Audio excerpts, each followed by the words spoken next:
Hello, innovators. I'm Todd Weyandt, and welcome to the Bridging the Gap podcast sponsored by Applied Software.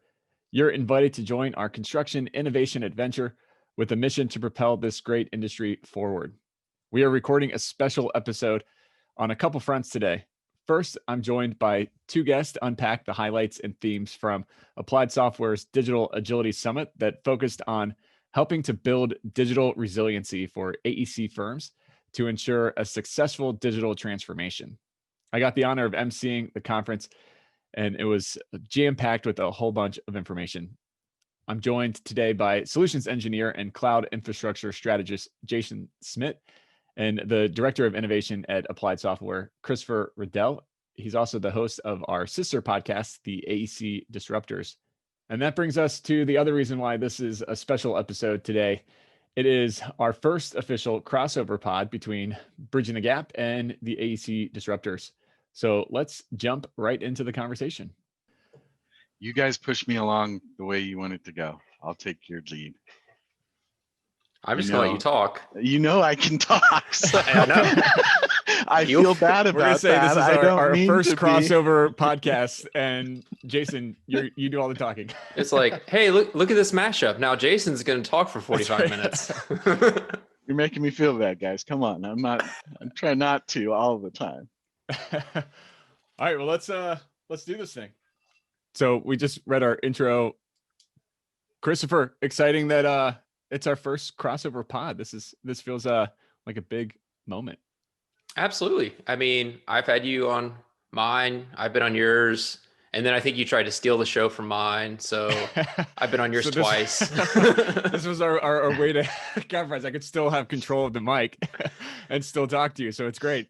Yeah, we both have our own mic. I mean, you're the host of the meeting, so I guess technically you're the supreme ruler, but can mute them all. One ring can rule them all. No, I'm excited about a mashup, but no, this has been great. I'm excited to see we can talk about this event. Yeah, absolutely. So bringing in Jason, one of the big masterminds behind Digital Agility Summit. Welcome to the show, Jason. You've been on Disruptors, but welcome to Bridging the Gap. Good morning. Good to be here. How y'all doing this morning? Doing good. I'm excited about how Digital Agility went yesterday. So when we're recording this, it was yesterday. When we release it, it's not going to be yesterday. So spoiler, behind the scenes. It can always be yesterday. Just go watch it on demand. That's right. That's true. Couple fun facts before we really dive into everything about the conference. So Digital Agility Summit was yesterday. It was our first virtual conference that we had in this area, focused all on digital transformation in AEC. We had over close to 200 executives that registered for the event, coming from 26 states around the country, and we were in 9 countries total. So we are a global conference on the first time out the gate, which is super exciting there. That's awesome. Yeah, it's impressive.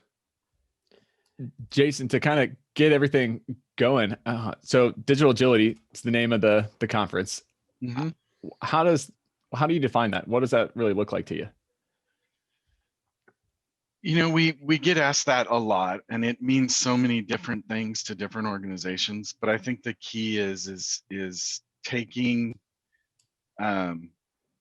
whatever technology, it can be technology, it could be processes, and making your organization better, making it more productive, automating things, moving things to be more resilient, agile.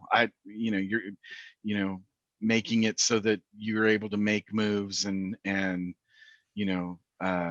get to a point where things don't disrupt as much as maybe historically they have. So looking at those different technologies that can enable that throughout your organization. And for the Digital Agility Summit, we really focused on the infrastructure part of it. So data storage, virtualization of your remote workers, things that you can do to increase their productivity, things that you can do to enable your organization when something like COVID happens, that's been the big thing, the past year, of course. So it was a, great event. We had a lot of help behind the scenes from everybody, and the digital transformation team, Doug and Seth, we kind of came up with this idea, and Doug really pushed a lot of different ideas, and we were able to pull all that together, to do this. It was a short event. It was hard to get all of the sessions, but the ability to go back and look at them, that's going to be, really great. But, we were able to put together a really strong mix of presenters, and I think it turned out great. I mean, it was really good to see. And it was kicked off by a great keynote. Yes. Like, you didn't have to know anything about technology, and you still should have listened to that keynote. Yeah, Dan Waldschmidt. It was, I was very much inspired by what he presented. He's always high octane. It's always good. I'm always really, I love hearing him talk and some of his ideas and stuff. So. Oh, I couldn't I couldn't take enough notes, and I was taking snapshots of all his slides. I'm like, oh, that's a good one. And then I would be almost done with that, and I'd be like, oh, I need to write that one down, and I'm going to pin that up to my wall. And I mean, it was a really good, he had some good lessons that he was trying to push there. I was really hoping that he was going to scream, "This is Sparta!" Just like kick over the computer for those who don't know what we're talking about. Well, first go listen on demand. Right. Yeah, listen. He talks about the Sparta story of, this huge armies descending on Sparta, and they send the letter saying you can either surrender or you face our 1 million person army. And Sparta just sends back a note with the one word, if. Yeah. I love that. There's such a power word for only being 2 letters. That packs a lot of power and packs a big punch. And it makes you think. I mean, yeah. In that regard, if, it's like, ugh. it kind of makes you think, okay, what am I getting myself into? Yeah, it had to be like an intimidation factor back to the 1 million person army. Like, oh, these people are crazy. Yeah, but no, he did. He had a lot of good points. I really picked up on, a couple of things I picked up on was his, because it's been for me, it kind of hit home, his idea of this focused intensity. And if you're going to work, you're going to work. And there's things you have to give up. And, and he talked about all of that. And, if you're passionate about your work, some people think, especially today, that, overworking's bad, and, we don't balance enough, but those are things you have to be yourself, come to terms with. And if you want to succeed, you have to work hard. I mean, and I was taught that my whole life. And so that resonated with me, but that, and I love his idea of being weird. Those were the 2 main, I mean, there was tons of stuff in there, but those were the 2 main things that I really picked up on. For the simple question, is it awesome? Just any decision you need to make, is it awesome? Is it worth pursuing? And it kind of touched on, he had those 6 points, and one was just, you being awesome is the only rule, and just go from there. Yep. Yeah, for sure. When you bring up the intensity of work, Jason, how do you think that that's really been, or how has that changed, or maybe not changed over the last year with everybody really working from home? Well, I think, and he made a point of this, that it's what are you being, what is the intensity focused on? Are you actually being productive at the work you're doing? And that's, I think, the key. We all can work a lot. We can all put in, 12 hours a day, but are you being productive? And, over the last year, I talk with a lot of different clients, and the big concern is we're not working 8 to 5 anymore. We're not, in an office. We're not having specific times. We're spread out all over the place now. And, a lot of the organizations in our industry, because you have the kids at home, because you have both parents at home, there's things that are going on. So people aren't working, I know guys that are working noon to midnight, or they're working, they're getting all their work done from 4 o'clock in the afternoon to midnight, or, some of them are working early in the morning because that's the way they work. And, they're working 5 a.m. to noon, and it's all over the board now. And I think one of the big things that just about everybody, I think would agree on would be that, some of the old historical thinking that has been prevalent in our industry, the whole idea of, we can't work away from the office, you've got to have people sitting in those seats. We've destroyed that we know that's not true. And so the idea that as long as people are getting their work done, as long as they're meeting their deadlines, as long as they're, meeting the goals of the client, let them work. Let the people work. Let them work the way they can, they need to. So that kind of came up in the roundtable. There was that roundtable. I think it was just talking about future trends in the AEC, and one of the ones they talked about was, I think the question was, what was something good that came out of this year versus something bad? And they talked about flexibility in the workplace. And, I kind of chimed in a little bit. And I think it goes to your point about when we move to the new, there won't be a new normal. We'll get back to where we were at some point. But now it's an expectation that I can work where I want to work. There's an expectation of flexibility, not just in terms of time, but also, a lot of people have the issue with the open office, whether it was for transmission of disease or just, I can't get my work done. But I think flexibility is going to be key. And really, if we start to move away from like a time and seat mentality more to just a task-based mentality, a goal-based, where it's like, hey, I just need you to get this done. I need you to get it done by this time and go complete it. But I will tell you, one of the things, and I'm a big believer in that. I'm not a believer. I don't personally have to come to an office, but one thing they brought up, and I think it's interesting, and I like to get y'all's input, was they think what we're going to sacrifice and what the most concern is on culture, because there's a lot that gets missed by not being near each other, by overhearing somebody's issue or by overhearing a problem. So I'd love to get y'all's thoughts on, we've learned how to work remote and we've learned how to be flexible, but is it going to come at a sacrifice of something like culture? I'll jump right in because yes, it is. No, one of my big, so I've always been a believer in mentoring, training. We bring in new staff and at organizations I've been at in the past, and it was always a big point to mentor those people, teach them the way we do the work. And part of that is, well, and the other side of it too is always learning. You always need to be learning. I'm a big believer in that also.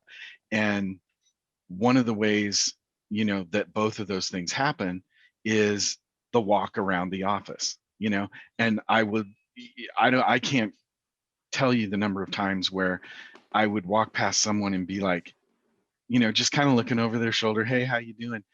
And watch them and go, hey, what did you just do? How did you do that? I've never seen, show me that, and learn something like that. And that's just in those moments. We don't have that now. We're not seeing what that person's doing. I can't just walk up to him and be like, hey man, what's going on? And we have to be more intentional. Yeah, I'm going to disagree with you some, Jason, on that. I think that you definitely sacrifice some of it. I mean, that's a given. But I don't think it has to be a big sacrifice in it. And I think you can get around and still have a really robust, healthy culture where you still are getting that mentorship, you're still getting those touch points, But Christopher, you said the word intentionality, and that's the name of the game there. You have to be super hyper focused on that. And it's incumbent then on the mentor or the manager or whoever is taking on that responsibility to proactively go out and seek those conversations and have those touch points. Like personally, this last year, I don't think I've really have seen my team less, even though I haven't really seen anybody in person in the last year, because we are always on video. We're chatting the entire day. I think we probably even talk more over the last year than what we did when we were sitting 3 feet away from each other. Mm-hmm. There's some of that organic learning that I think we will miss out on. You know, you kind of learn by osmosis, because there'd be times like in my past life when I'd be doing something on Revit and there'd be somebody behind me that was asking about a detail for a completely different project type that I probably never would work on. And I'd pull my headphones out and I'd start listening, and then I'd walk over and I'm like, oh, that's kind of cool. And I'd learn something. And so, you know, there is that sort of organic learning by osmosis that we are going to lose. But, you know, to your point about the intentionality, it's something we're also going to have to start to instill and teach, because a lot of mentors and mentorees and all of this, we're not used to having to do that. We're able to like manage by driving by. And now we have to refocus and rethink about, I have to come to you now, and I need to think about coming to you on a more regular cadence. But even in your example just there, Christopher, of being in person, you were proactive in taking out your earbuds and going. Oh yeah. So it's still the same principle. It's just in practice, it looks different. Because even in the office, I know it was super easy. I always had my headphones in because I get distracted by the shiny object that's around me. So sometimes mine would be disconnected. I just want it to look like I have headphones in. No, I had to have the music blaring so I couldn't hear anybody else, or else I would be like, hey, what are you doing? Creative brain. That's right. I think that organic part, though, you know, it's in the office, it's easy to roll up to someone and not be creepy. You know, hey, can I get in on can I remote into your computer with you and watch what you're doing? I mean, I won't talk. I'll just lurk in the background. I'll just lurk in the background. I think that's the part that I mean, I think if you go about it in a, you know, learning a new way to go about it, I think it's doable. It's just that part of being able to, you know, like an architect, and people have heard me, you know, like an architect, you know, you'll get groups of architects sit down and they pull out the onion skin and they start scribbling. It's just not the same in this, you know, in this Zoom world. And so I think some of that we're going to have to find other ways, you know, and so some of that won't be lost, because we will go back to the office. You know, we'll have, you know, to Christopher's point about, you know, specific tasks and thing, you know, maybe you go to the office 2 days a week and the rest of the time you're working from wherever. Or, you know, one of the big things I think about the whole thing is where we work, how we work is definitely going to be different. We've proven that, you know, we can utilize resources from anywhere.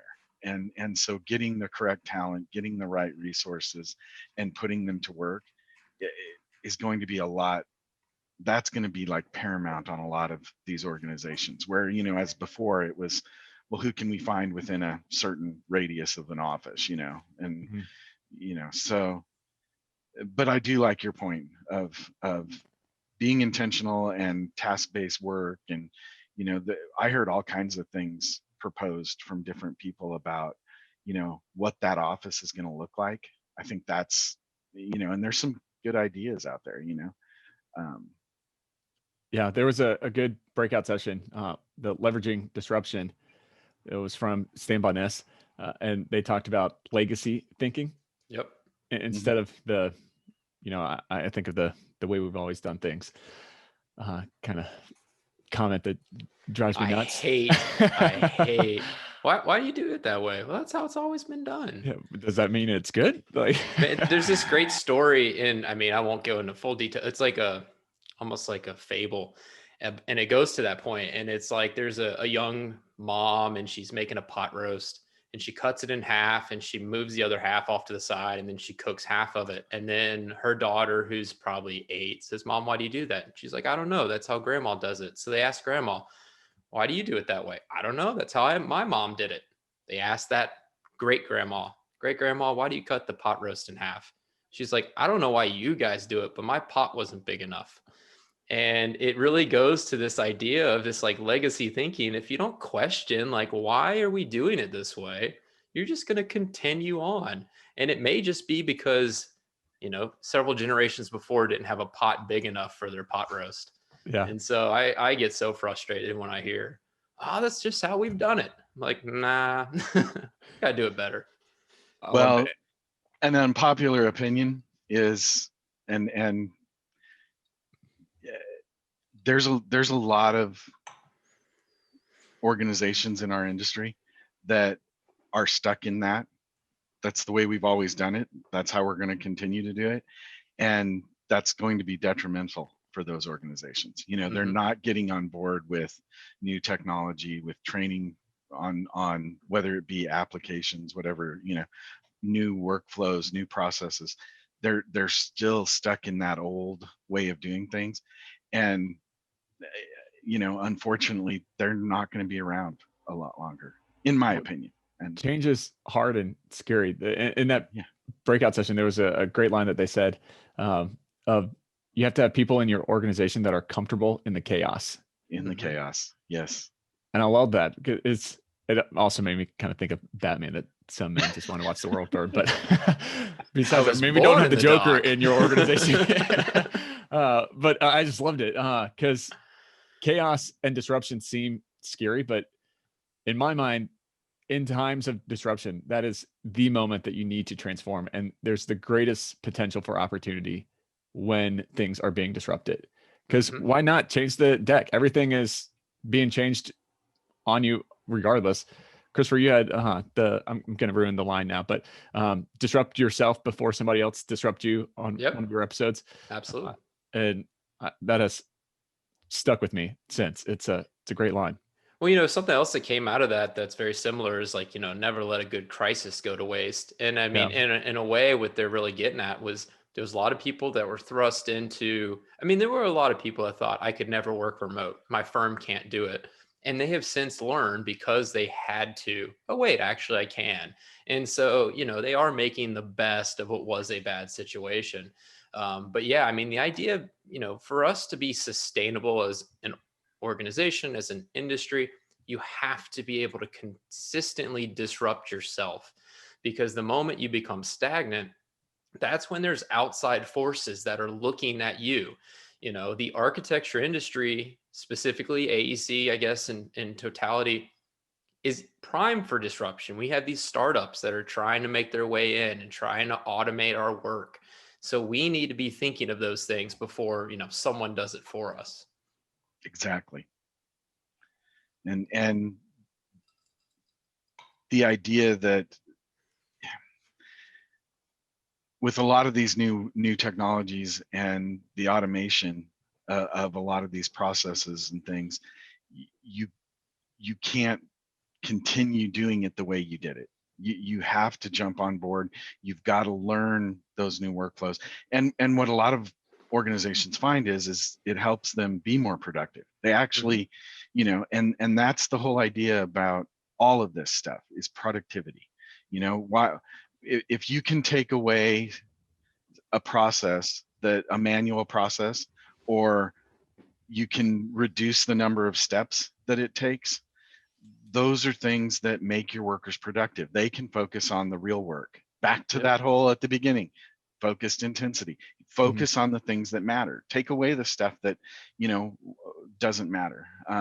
The session on that I was part of, the enterprise file sync and share, that idea of being able to be in the field and, with a mobile device, whether it, whatever kind of mobile device it is, and be able to snap pictures and instantly, well, not instantly, but, within seconds, have them uploading back and be available to people in the office, or be able to directly share them with external people in the, that you're working with, and then get on your phone while they're looking at the picture while you're still standing there and go, hey, what is wrong with this? What do we need to do to fix this? Well, think about how that used to happen. An inspector would go to a job site, take pictures, have to go back to the office, download those pictures, write up his reports. Oh, hey, look, here's a problem. Oh, I only got a picture of one side. I didn't get picture of both sides. I missed that corner, and then have to send it to someone. He's got to go back out to the field. Think about all that time. Now you can do that instantly and still be there. And if they need something, you're still there. It could be pictures, it could be video, being able to draw something, sketch something, and redline it while you're standing there looking at it, and have people in the office have access to that immediately. I mean, that's powerful. And those are the kinds of things, that to me is a perfect example of this transformation we keep talking about, because you've taken all this time, you've compressed it into a little amount, and now you're moving on to something else. This is taken care of, not to mention all the, not having to upload it back to the, figure out. I love it when people, how do I get these pictures off my phone onto the server? It's like, I mean, it's a valid people go find an old USB, hope it's the right size.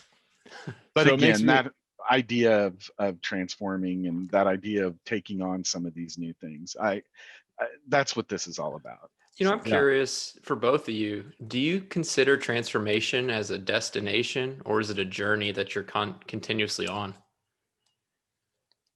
I think it's both. I think you have to have a vision in mind of where you're going to go, because just transforming for the sake of transforming, well, what does that mean? That's quite stupid, frankly. You have to have a vision of a destination, even if it changes. You have to have a plan. Yeah, you have to know where you're going, or else you're just going to be wandering around. Yeah, you have to have a plan, and you have to have a start point of what you want to get, and it has to make a difference. Just to do something, we're gonna, whatever it may be, we're gonna do item A. Well, why are you doing it? Is there a business case for it? Is it gonna make a difference? If that I think is the big part. But once you start down that road and you start seeing the benefits, I think it becomes, I don't think there's an end.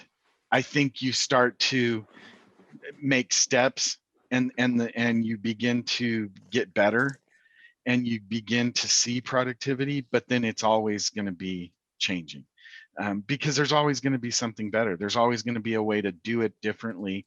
And you have to see if that works within your process, and if it works within your organization.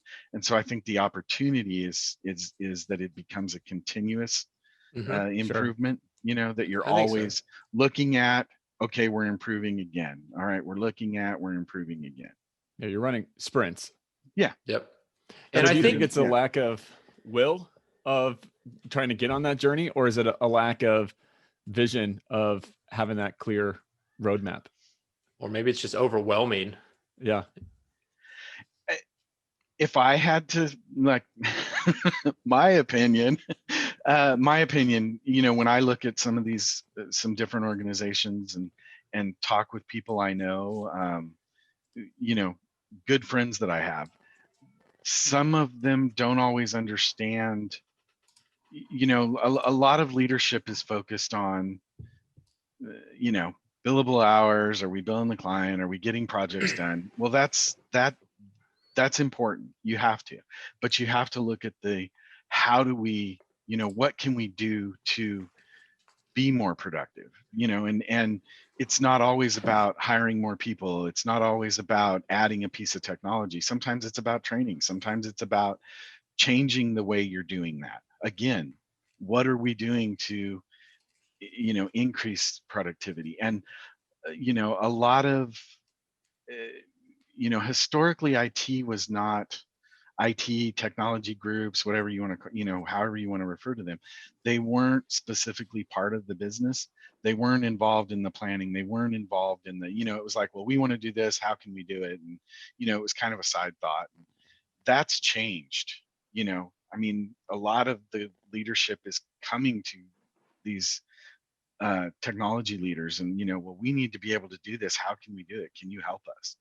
And so, they're being brought in sooner, and they're really looking at things more.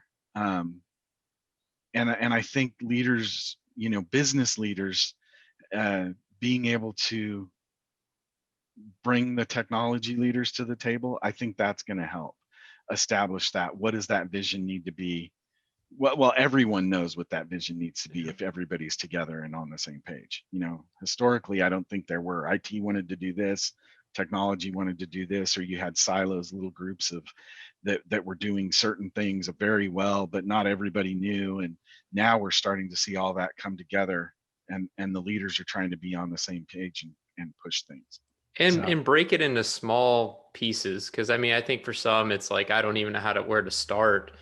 And there was a really great webinar on innovation where it talked about marginal gains and just increasing little bits at a time, even things 1% or 2%. And their example was a Kenyan runner who was trying to break the marathon under 2 hours. Mm-hmm. And they said they just broke down everything that person needed to do, from his shoes to what he wore to the weather to everything, and make small incremental change.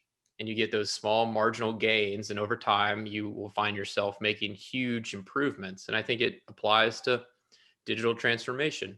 Small little bits, breaking down, what is it that we do? Where do we want to improve our organization? And a 5% shift in any one area makes a big deal. Mm-hmm. Mm-hmm. Yeah, well, Dan brought that up in his keynote when he was talking about his ultra marathons, that when he's looking at a 100-mile race, which is crazy. Crazy. Wouldn't think about that. But he breaks it down in 5K increments. Mm-hmm. So he doesn't think he runs 100 miles. He thinks he runs a bunch of little 5Ks. I could barely run one 5K. So it's still 100 miles. I don't care how you break it down. Just the thought. I would just get to the end of the one 5K and start crying that I had to run another 5K. But yeah, because he says, like, and that was actually a line I wrote down. It's like, the moment you think something's too hard, it automatically is too hard. Yeah. And it's just a mindset, Yeah. I think it goes to the point of, like, if you think you can, or if you think you can't, you're right. It's all just mindset for how you want to change. Yeah, that's huge. Still don't get it, but that's huge. The whole 100-mile run. Oh yeah. No, it was good. So what were your thoughts, or what was your favorite session, either one of you, that you attended? That's a good question. So outside of the keynote, which would be my favorite part, if I'm going in a breakout session, I really resonated with that leveraging disruption that I brought up earlier, the Standby Nest one. I thought there was just really good takeaways. So they had the difference between a hard trend of something that isn't subject to change. Like, technology is going to be a factor regardless of what you do. You can bury your head in the sand, but new technology is coming. So you're just hurting yourself if you bury your head. And then there's the soft trends that you think are the dominating thing. Like their example was Facebook being the dominant social media site. Well, it has been for the last decade, but will it be a decade in the future? Maybe, maybe not. TikTok version 2. For me, there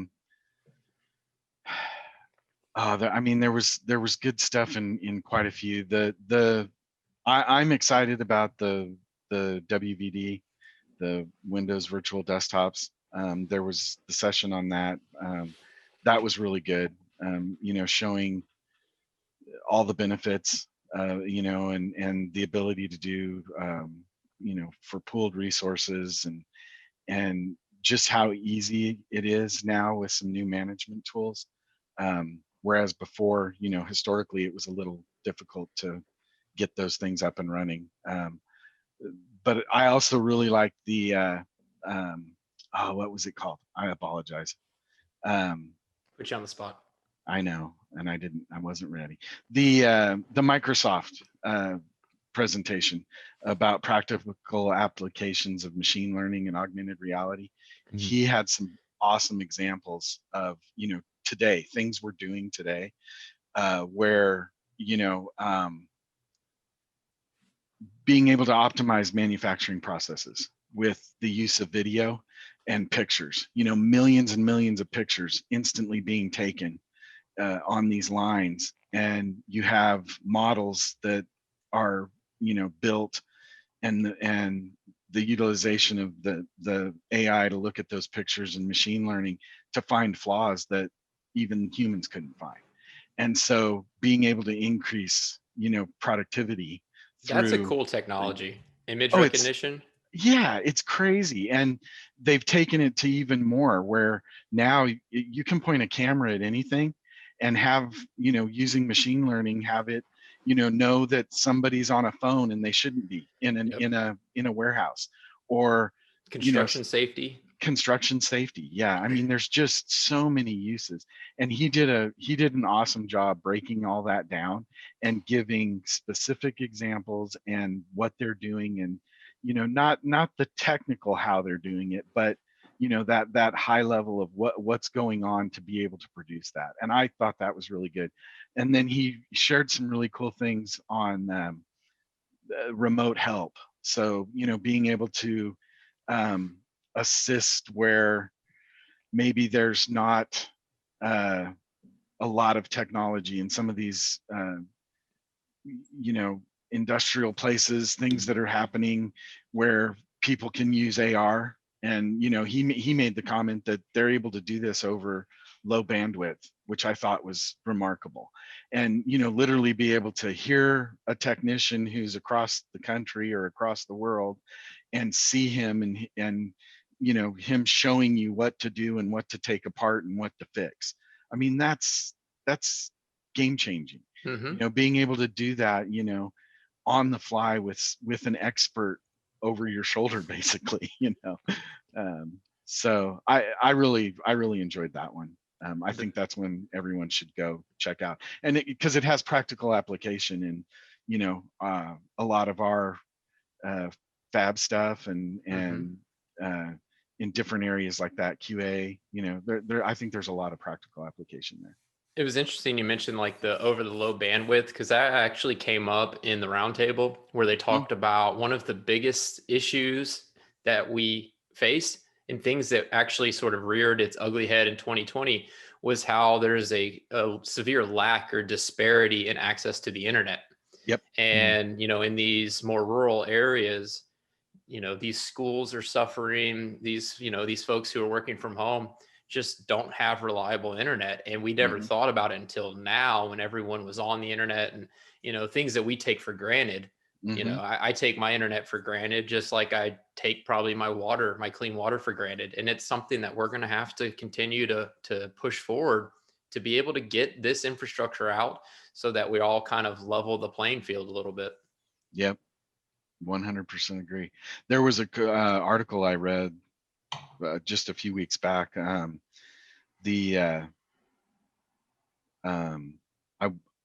probably going to get this wrong. I believe it was rural firefighters in Washington State, and they're making use of Starlink. They were given Starlink, mm-hmm. and they said it was a game changer. They mm-hmm. can communicate, they can get people where they need to. So I think we're going to see things. I mean, I think that's huge. Actually, they mentioned that in the roundtable. Like, we need to all give money to Elon so we can get free internet. Right. Yeah. Well, I mean, I know he's given it out to a few, and it's not free, but it's there, and it's cost effective when you're out in those areas. Mm-hmm. The cost for satellite is super expensive, and he's mm-hmm. bringing it into, making it, there is a cost associated, but it's a lot. I think it's a lot better cost than historically what we've seen, and it's faster. I mean, some of the articles I've read about it are just amazing, the bandwidth they're getting. So Jason, I'm curious, what tech makes you geek out the most recently?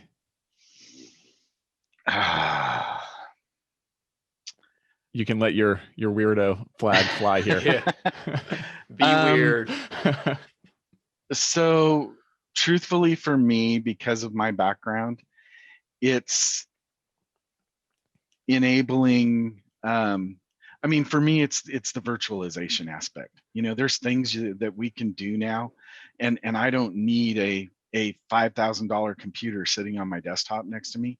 There's things that I can do now, and the way that you can tie all that together, I mean, that's really what, there's, Google's got stuff coming. There's new stuff from Azure coming. There's, new stuff from Amazon coming. And I mean, there's things that we're not going to see this, historically we've been with all of this virtualization and cloud use, we've focused on, well, I'm going to go to Amazon, or I'm going to go to Azure, or I'm going to go to Google. And I mean, there's pieces coming that are going to tie it all together. There's new platforms that Google has today that you can utilize across Amazon and Azure. There's things that are going to be available, on the Azure side that are going to enable you to tie things together. And to me, that's just, I mean, that's where I'm spending all my time right now. There's some new cool stuff on the app side, the application side, but that's for another discussion.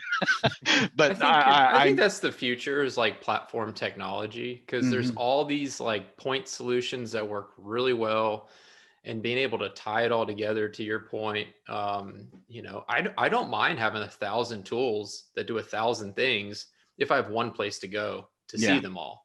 Yeah. And so I do see more of that is starting to percolate up. Well, that kind of goes back to the full circle where we started with having flexibility and being able to do what you want when you want it, and have the tools right there at the ready. Well, and that's the key. That right there. I mean, you put it in better words than me. It's, we used to have to plan, buy hardware, do all this, literally physical implementation of something. Then you had to, get it working, and you had to tweak it. And now it's like, I mean, I can implement something new in minutes, test it, tweak it in a few more minutes, and deploy it, and have it running and working. That's like unheard of. I mean, that to me is huge. I don't have to wait to get users computers. Oh, you need a computer? Okay, what kind of computer do you want? How much power do you need? What are you doing? Okay, click, boom, here you go. Oh, you don't like that? Okay, well, let's try something else. Click, boom. That is so powerful. And there's a cost. There's always a cost, but that ability to free yourself from, and take away steps, take away time, to focus on what you really need to. That's huge. Yeah. Well, it's because we as a society don't have any patience. That's we don't. I started in this industry long ago. When I started, we were hand drafting still, and fax machine wasn't new, but it was becoming very popular. What's a fax machine? Yeah, exactly. What's a fax machine? Honestly, a fax machine of all the technology is a pretty impressive piece of technology. When you actually think about, like, I almost think sending an email is easier than, let me send this thing over a telephone and you're going to get a hard copy on your side. On the other end, yeah. But I mean, when still get annoyed when people say something about, oh, fax it to me. Like, what? Fax it to me? What? Yeah, do people still use a fax machine? It seems to be prevalent still in real estate and financial. That's when you always can you fax that over? Insurance? Yes, that too. But no, when I started, clients would, you'd send something to the client via fax, and they could immediately do something, fax it back to you, like, when can you have that? And it's like, well, whoa, I still have to go, make these changes, draw the changes, well, now we've taken all of that. Look where we are today. I mean, I can be in the middle of working on something, send it to someone, and, they immediately everybody wants everything now, to your point, Todd. It's we've become, with these and with the Zoom and all of this stuff, everything instant gratification, and it's an expectation. Yeah, it's an expectation. So I'll be curious if even like the makeup of our workstation changes. I mean, it's already started to change, but it's like, are we going to get to a point, because this kind of came up in one of the roundtables about desktops, are we going to get to a point where all we have is like a little device that allows me to connect to a virtual workstation? 100%. That's all we have, and we don't need anything else.